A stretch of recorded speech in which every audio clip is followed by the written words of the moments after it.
We've lost, in many cases, the kitchen skills and know-how to butcher at home and to deal with organ meats, but we've also lost what's just as important, that consciousness of, hey, these other things are food. And oh my gosh, they're actually incredibly nourishing, amazing food, and I don't have to go to a restaurant and spend $15 for a little plate of pate. I can make it in my kitchen, and you know what? It's cheaper.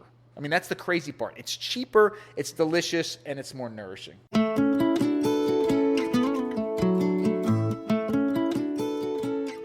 From the Weston A. Price Foundation, welcome to the Wise Traditions podcast for wise traditions in food, farming, and the healing arts. We are your source for scientific knowledge and traditional wisdom to help you achieve optimal health.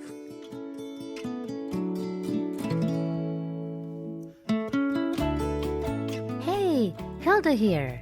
This is episode 231, and our guest today is Dr. Bill Schindler. Bill is a food archaeologist, chef, and co-star on National Geographic's The Great Human Race. Bill is behind what he calls the modern Stone Age diet because he believes that our dietary past holds the key to modern health. And yeah, it's very much aligned with the Wise Traditions approach to living and eating. Today, Bill sheds light on what it means to eat nose to tail and why we should bother doing so. He talks about how muscle meat is the least nutrient-dense part of the animal, how wasteful it is to throw away the bits that are less appealing to our westernized palates, like organ meats and such, and the importance of becoming reconnected with our food. As Bill calls it, putting a face back on the plate. Before we dive into this intriguing conversation, we want to invite you to become members of the Weston A. Price Foundation.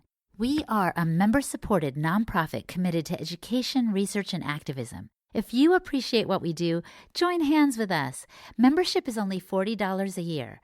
Just go to westonaprice.org and click on the Become a Member button on our homepage. And thank you in advance. And this episode is brought to you in part by Grass-Fed Thymus by Ancestral Supplements. Ancestral Supplements makes New Zealand-sourced nose-to-tail organ meats, bone marrow, and thymus in simple, convenient gelatin capsules. Based on the ancient wisdom of like supports like, consuming thymus may strengthen and support our own thymus. Find out how thymus may help you manage your allergies and support immune health. Visit ancestralsupplements.com to see what they can do for you. Ancestral Supplements, putting back in what the modern world has left out. This is Holistic Hilda, and you're listening to Wise Traditions. Welcome to Wise Traditions, Bill. Thank you so much. I'm happy to be here. Well, yes, you're happy to be here because we're at your Eastern Shore Food Lab. This is like your second home, isn't it? Oh, absolutely. Yep, we've been open for just over a year, and we've made a lot of progress, and we're doing some wonderful things. You are, and you're educating people about the importance of kind of getting back to our roots when it comes to eating. And that's what I wanted to talk to you about today, because one of the principles of the Wise Traditions philosophy is that all ancestral cultures ate from nose to tail. They ate the whole animal. And I feel like we're disconnected from that today, aren't we? Can you speak to that a bit? Yes, we absolutely are. And that other point is certainly valid as well. I know you and I have both had the opportunity to travel to many different places and work with a lot of different people. And it doesn't matter, whether I was in northern Mongolia or in Africa or in South America, wherever I was, that holds true. When an animal was killed, the entirety of that animal was eaten and put to all sorts of other uses as well. And we're certainly disconnected from that today. And why do you think that is? Well, there's a couple reasons. Anne Valisis wrote an incredible book called Kitchen Literacy about maybe 15 years ago. Have you read this book? And there's a lot of reasons why we're so disconnected from our animals and why we only eat a small percentage of our animals today, especially in the United States. But she laid out a really cool, and I'll do a brief summary of her wonderful treatment of this. At the end of the Civil War, we had transatlantic railways. We were just starting to figure out refrigeration to some degree, and we started to realize, well, I don't think it's a benefit, but at the time we thought it was a benefit of concentrating raising animals in certain pockets of the country. And then we would ship those animals to different places to then get killed and butchered. And those pockets were areas like Chicago or St. Louis, still areas that are very well known for meat production. The problem was the system didn't work, right? Those animals got put on these railways. The railways weren't that great, and by the time they made it to where they were going to get finally killed and then butchered, they had lost a ton of weight, which doesn't make sense financially. Many of them were dead, and you couldn't sell at that point. So what they decided to then do, when we started to figure out refrigeration a little bit, was say, you know what, let's kill and butcher the animals where they're being raised in these concentrated areas, again, like St. Louis or Chicago, and then ship the parts already in pieces to where they were going to go. And this resulted in several things. First of all, your local butcher started to disappear, which is a big problem. People were distanced more and more from the source of their food, which became a huge problem, obviously. And we hadn't really figured out the refrigeration that well. And while the meat could often make it that entire distance, things like organs couldn't. So they, in a very short period of time, were erased from our conscious of being food. Right? Oh my gosh, I've never heard this story before. Oh yeah, that's one of the main reasons. At the same time, right, we're talking about the late 1800s, early 1900s, there was a huge immigrant, much more immigrant populations coming in. And while, meat and certain cuts of meat, as a result of the phenomenon that I just spoke about it, and other things, started to raise in profile. The richer you got, the more of this you ate or the more of this you didn't eat. And, you had these immigrant populations coming in with a strong, rich, amazing history of eating the entire animal, eating offal, organs, all these sorts of things, eating offcuts. And they're coming in, and their kids are looking at, these more affluent families that have none of this in their diet, and in their conscious, well, we shouldn't be eating this. This is poor people food. This, even though it was the most nourishing, amazing food possible, everybody was trying to aspire to be like the richer people on the block. And that's happening late 1800s, early 1900s, and here we are 100 years later, and you have to look really, really hard to find those things in our grocery store today. And believe it or not, the crazy phenomenon now is you have those amazing, delicious, nutritious, satiating parts of the animal, right? The offal, the fat, those things. Those are found are available really to two populations, right? They're available to the poor because it's easy, they're cheaper to get. And they're in high-end haute cuisine restaurants where people are spending $100 a dish to eat something like this. But the majority of people, the middle-class people in the United States, don't have mental or physical access to a lot of the most nourishing foods. And even people who are closer to food aren't aware of the benefits of some of these parts of the animals. You were telling me an anecdote about the woman who was processing a goose that you had hunted, right? And how when you asked for the feet, she was like, what for, right? Right. So we live in an area here on the Eastern Shore where there's a lot of goose hunting. And I had friends from Ireland here for Thanksgiving, and we were actually duck hunting at this moment. And they wanted all the local flavor they could get. So we spent a great day duck hunting. We limited out. And then, I process all my animals at home anyhow, but they wanted to see the local butcher. So we brought the duck to the processor. The ducks we shot to the processor, and she asked what I wanted. Now, the two choices typically are, do you want the duck or the goose breasted, which means they just take the breast out and throw the rest away, which is ridiculous, but and very, very wasteful and unethical in my mind. But the other option usually is you want the whole bird, and what they do is they'll pluck it for you, they'll pull all the organs out, and then they'll rinse it and wrap it up, and what you get back, your duck or your goose, looks just like you purchased a chicken or a turkey at the grocery store. So I said, listen, I want you to pluck it. I want the liver, I want the heart, I want the gizzard. I want you to pluck it all the way up the neck because I want to take the skin from the neck to stuff it for sausage, which makes a great sausage casing. And I said I'd like the feet.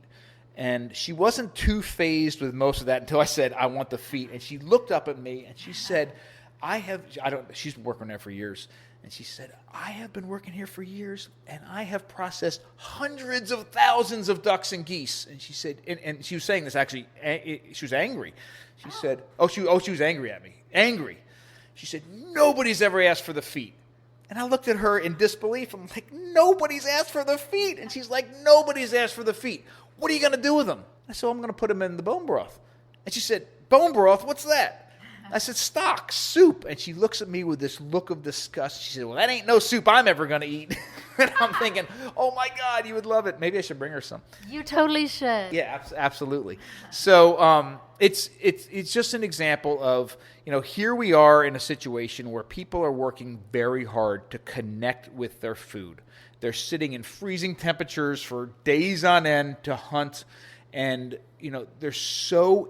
everybody is so influenced. The food is such a part of everything we are as humans, that everything we are as humans also influences how we view food. And that everything from, what the USDA and the FDA say, to marketing, to advertising, to even what's available in the grocery stores.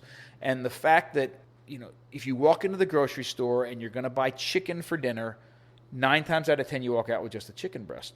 And that carries over even into the people in the field that are hunting ducks and geese. That's what they think is the part of it. So we've lost, in many cases, the kitchen skills and know-how to butcher at home and to deal with organ meats, but we've also lost what's just as important, that consciousness of, hey, these other things are food. And oh my gosh, they're actually incredibly nourishing, amazing food, and I don't have to go to a restaurant and spend $15 for a little plate of pate. I can make it in my kitchen, and you know what? It's cheaper. I mean, that's the crazy part. It's cheaper, it's delicious, and it's more nourishing. And remind me, I think you told me the last time I had you on the podcast, a statistic about how we only eat a small fraction of what each animal has to offer us, right? Right. So I was doing some work for a paper and some archaeology work I was doing about 10 years ago. And I saw that I was responding to what this other archaeologist had written when he was reconstructing prehistoric diets in this one study that was done. And he wrote that he thought that prehistoric Native Americans on this site were only using 50 to 55% of the deer that they killed. And I said, man, that's strange. And then at the end of the study, he was like, well, what we found archaeologically doesn't add up, and I don't know why, because it looks like they were using a lot more, and I don't understand it. Was pretty much and I'm thinking 50 to 55%, out of your mind.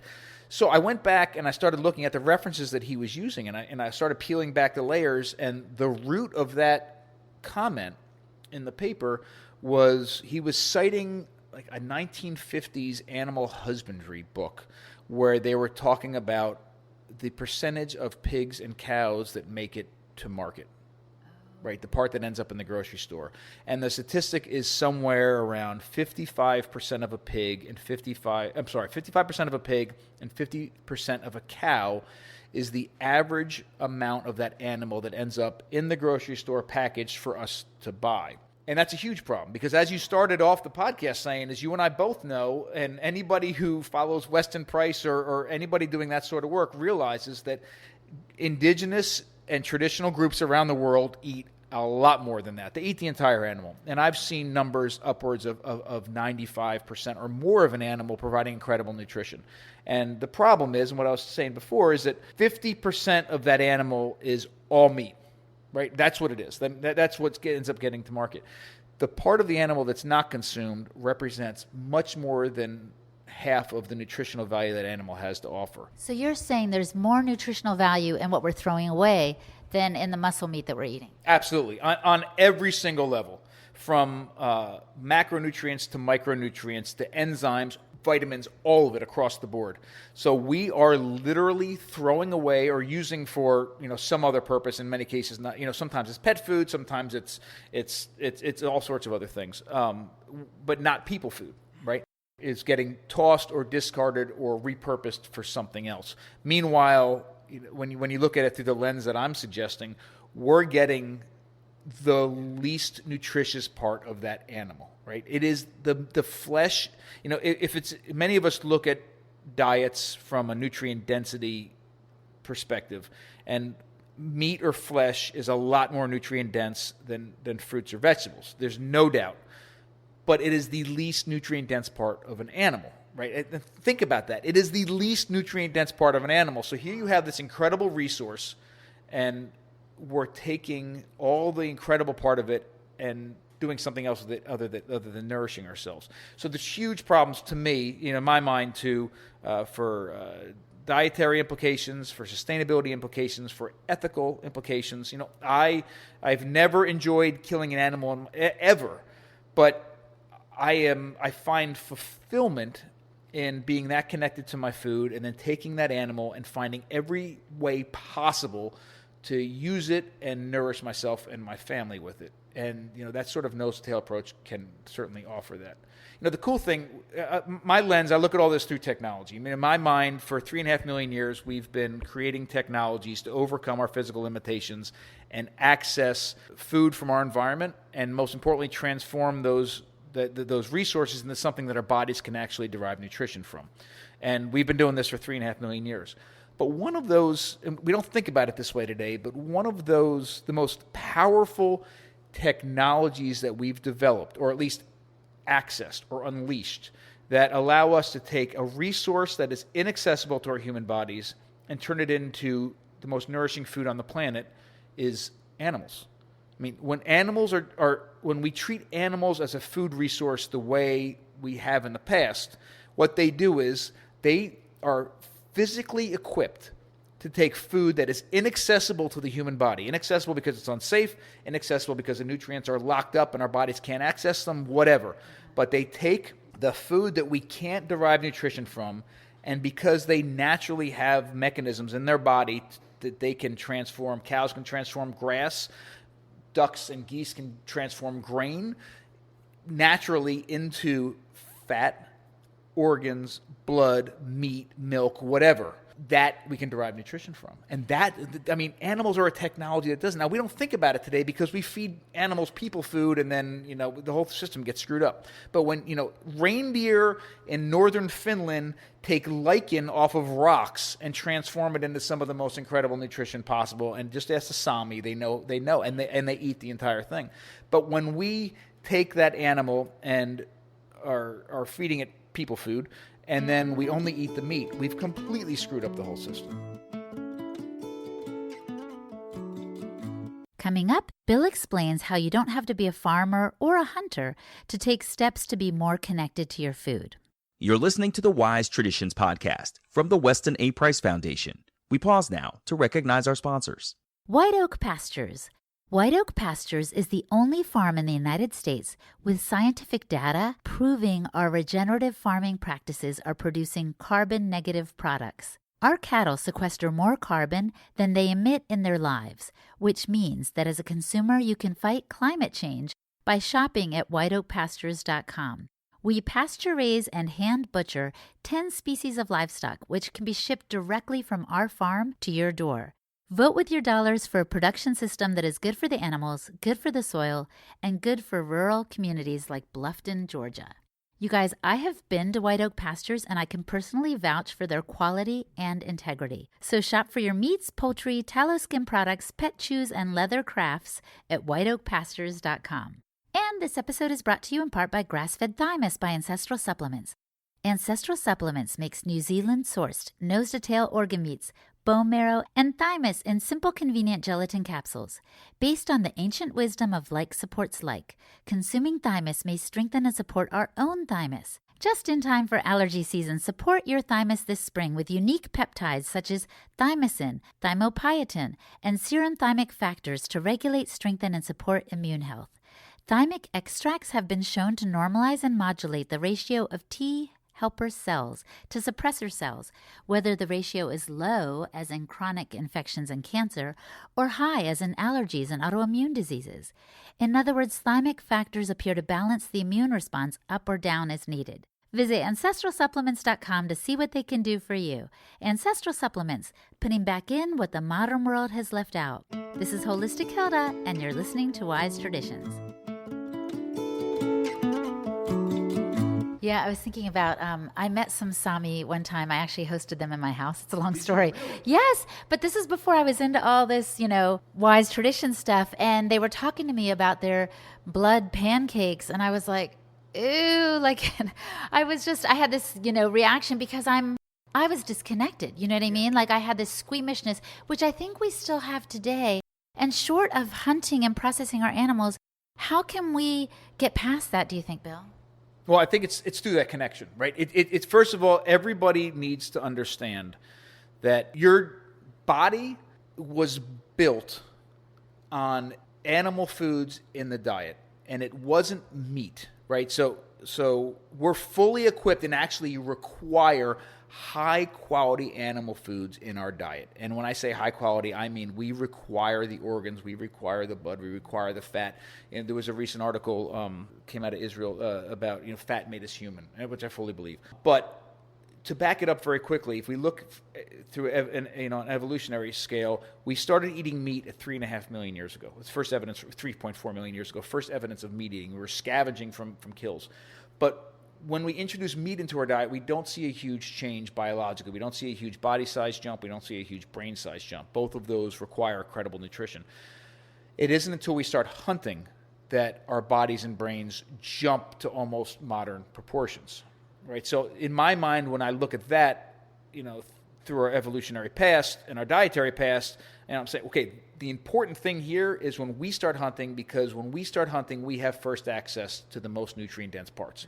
So biologically, it makes sense. The other thing that I want everybody to realize is that as far as tools and equipment are concerned, our ancestors were doing these things in caves with stone tools. I don't care if you live in a tiny flat in Manhattan, you have what you need in your kitchen to transform these same sorts of raw materials into something that's not only nutritious and safe, but delicious and satiating for our bodies. So, I'm a huge advocate of butchering at home. And I don't mean you have to have a half a cow sitting on that is a completely different thing. But taking an entire chicken home from the farm or from your grocery store is an incredible way to not only connect, by touch and feel and just that whole experience with where your food came from in a way that you probably aren't already doing it.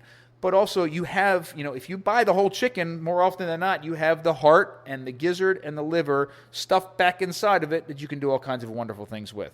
The other very cool thing is, once you reconnect, you learn some basic principles about safety and butchering and transforming offal into pâtés and other things. The other really cool thing is when you start buying like that, it's an incredibly financially freeing way to do it, right? Because, you've instead of paying top dollar for, high-end, beautiful chicken breasts, you can invest in an entire chicken, which is going to feed you and your family for several meals and do it in a much better way, right? And then you have the small, so the fat that's left over, you can do things with the skin. It's unbelievable. It is, I know this is going to sound cheesy, but to me, doing that at home is nourishing for both your body and your soul. And at minimum, if you're doing that, not only are you connecting, but your kids, they may be sitting there watching TV, but at the corner of their eye, they're seeing you handling an entire animal, and that act of them even just seeing it, much less being a part of it, is putting a face back on the plate. In North America now, or in the United States, we value, unfortunately, many of us value the fact that we don't have to be a part of the killing. We don't have to remember that an animal died. We don't have to see skin or feathers or fur, claws. We don't have to see any of those things, and we value that. And I think it's one of the worst things that's happened, right? I want to put a face back on the plate for everybody that's eating meat. Seeing that entire animal helps do that. There's actually something that's very visceral, certainly, humbling, but special about remembering that an animal died to feed us. And by seeing an entire animal or a whole piece of an animal on the kitchen counter, it helps everybody in our family make that connection again. And it's by making that connection that we can then start to realize, hey, there's things going on in the world of animal, raising animals that is actually really, really bad, and we need to, address this. Or I'm only going to buy this sort of meat, or I'm only going to do this, or maybe I'm going to go hunting. And those are the sorts of responses that happen when you put the face back on the plate. So you've used the word transform a couple times, that the animals take something that we can't digest or access and transform it into something that's nutrient dense for us. And then we take the animal or other foods and transform them so, again, we can get them more bioaccessible and bioavailable. But we are also transformed as we're part of this process. Isn't that right? Isn't that what you're saying? Actually, that's an incredibly good point. Yes, we are, and in very special ways. And it's almost hard to put words to it, isn't it? It is, and I'm having a hard time putting words to it because it is that transformative. But real quick, my wife when we first got married, was a vegetarian. And I didn't push her. She ended up, when she became pregnant with our oldest daughter, she started craving meat again, and it's, we're in a different place now.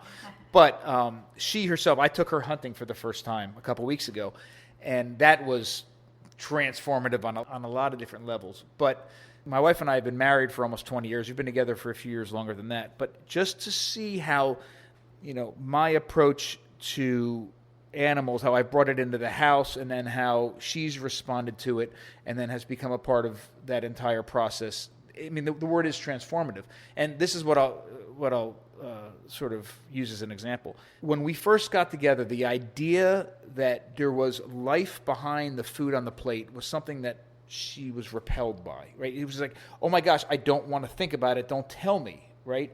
And now she's been out hunting. She's been part of butchering in our house. She's been a part of that whole process.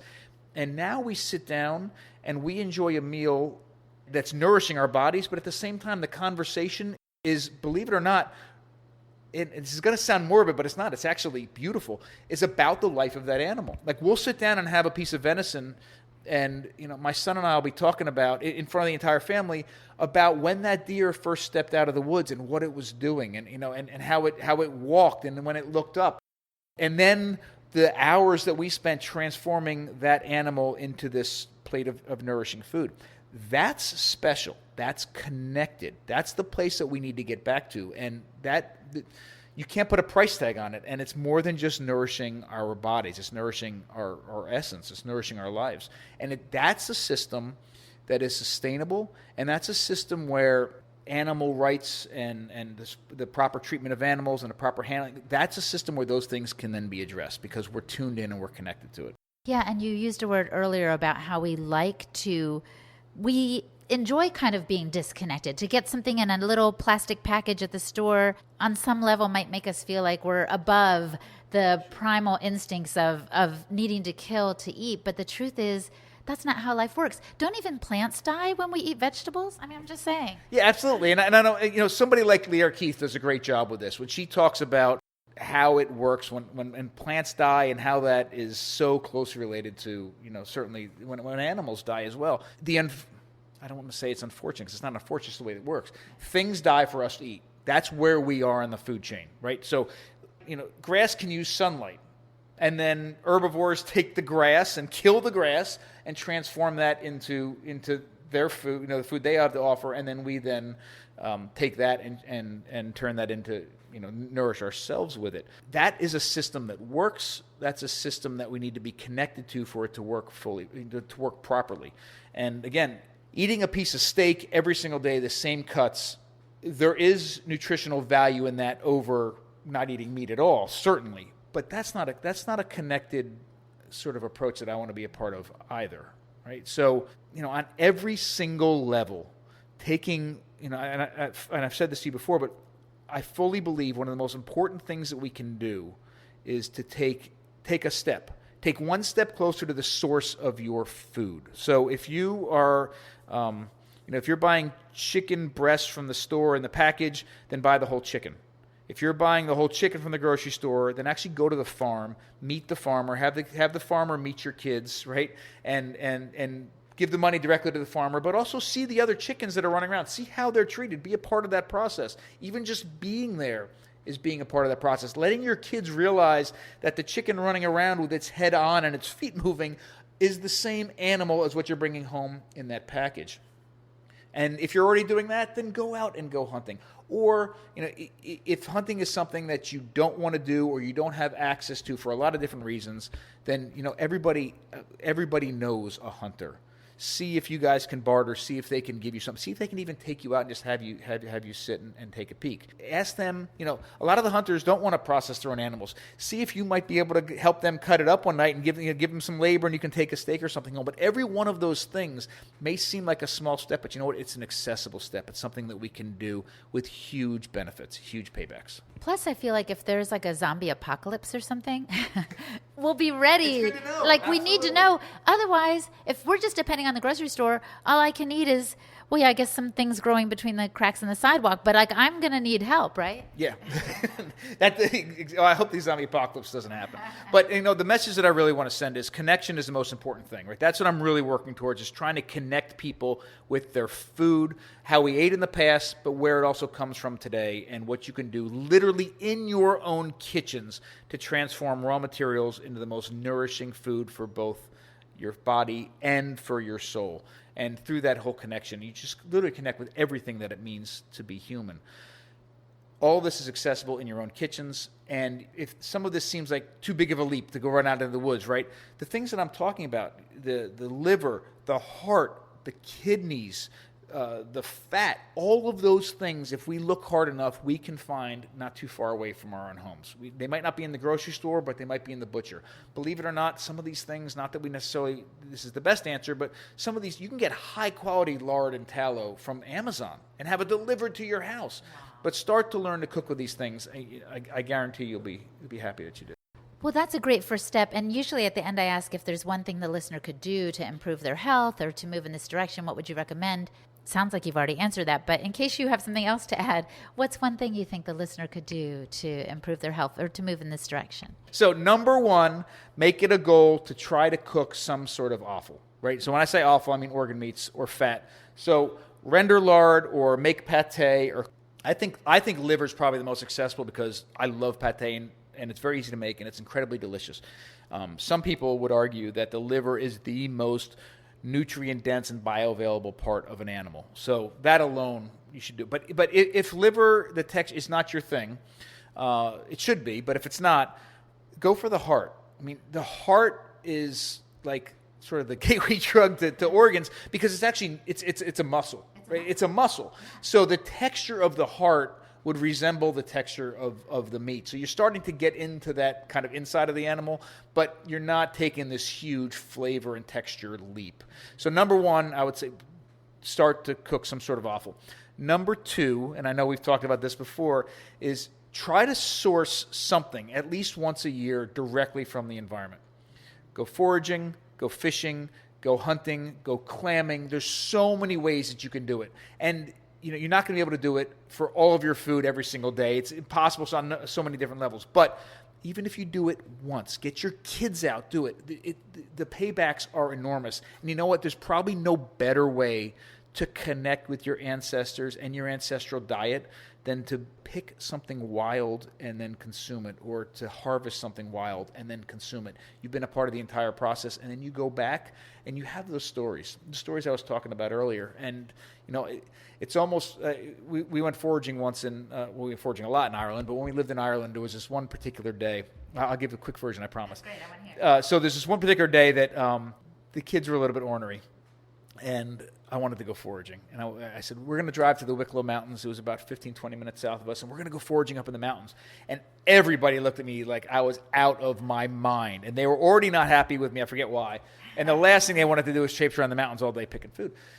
So anyhow, we went out, and it didn't take long, but it was like a Norman Rockwell painting after about an hour. Like, the family was getting along, everybody's having fun. It was this Ireland's gorgeous anyhow, but it was gorgeous, and we were harvesting bilberries and some other things, and it was wonderful. And we got back home, and we took out the food, and we were eating the food, and literally every time we took a bite, it was like we were eating a picture. Like, we took a picture with our fingers in the food, and I was remembering the time we were in the mountains a couple hours earlier, harvesting this food. That's food with story. That's food with connection. And that's amazing. And that's missing from a lot of our dinner tables today. So the two things are try to cook some offal, and also try to harvest something wild yourself. Well, we'll all take this to heart. Thank you so much for your time, Bill. This is a great conversation. Awesome. It's my pleasure. Thank you.